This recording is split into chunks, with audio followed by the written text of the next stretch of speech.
Now, much as I love the other two members of the Tripredacus Council, they don't hold a candle to this guy in terms of quality, the quality of their plastic, overall design, coherency of the beast mode, and sheer ingenious elaboration of the transformation. The transformation of this guy is supremely elaborate, but, and here this is a key issue for Transformers with me, it's not so overly complicated that it annoys you.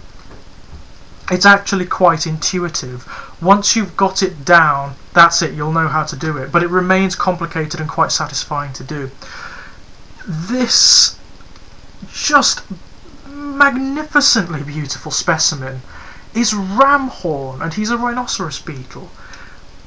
I mean, just look at him. He is so beautiful. This smooth, shimmery plastic that he's composed of is very dense. This is a proper toy.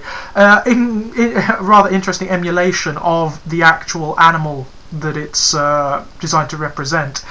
It's nigh indestructible, this thing. It's very difficult to break. Unlike C-Clamp, who's a little fragile, this thing just won't.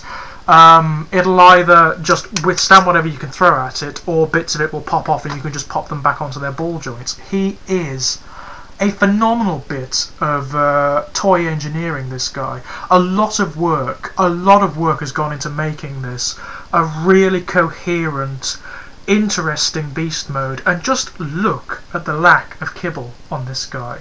You can hardly see anything at all of the robot.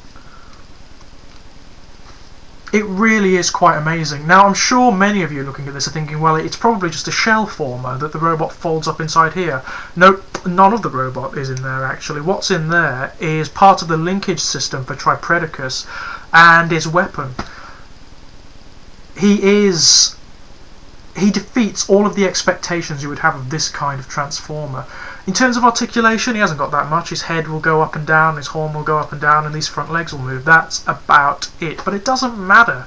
This thing is beautiful. One of my favourite Transformers, full stop, this thing. One of my favourite Beast Wars Transformers. And definitely the best component of a combiner I have ever seen. Now, in terms of character, this guy, the bio for him is kind of cool as well. I don't mind the bio for him. He is very, very much like, ironically, the original Predacon from the Decepticon Predacons, Headstrong, in that he is utterly intractable. You cannot move or budge him once he's got an opinion on something or a plan of action that he has conceived. It doesn't matter how much common sense or how rational you are, he will plough on ahead with whatever course of action he's decided. And it's that element apparently has led many to believe that it's him who is the principal obstruction in the Tripredacus Council to them getting anything productive done with regards to the overall predacon position on Cybertron. It's not that he's stupid, he's not. He's very, very clever, like all of the Tripredacus Council. He's just obstinate. He will not move for anything. He's also tremendously powerful, this guy. He's probably the most physically powerful of the Tripredacus team. He's nigh invulnerable, he's very difficult to harm, massively strong, and he also seems to have, according to the biography, he has his weapon has bizarre reality warping abilities that enable him to cancel out the basic laws of physics holding things like cell structure together. So reality quite literally flies apart in his wake. He is an agent of chaos and destruction. Very, very cool indeed, and quite fitting if they are indeed heralds of Unicron. Very fitting indeed. Now, his robot mode is somewhat contentious amongst Transformers fans because it's so weird. Some people love it, some people hate it. I love it. You'll see what I mean when I get to it. It is very, very strange.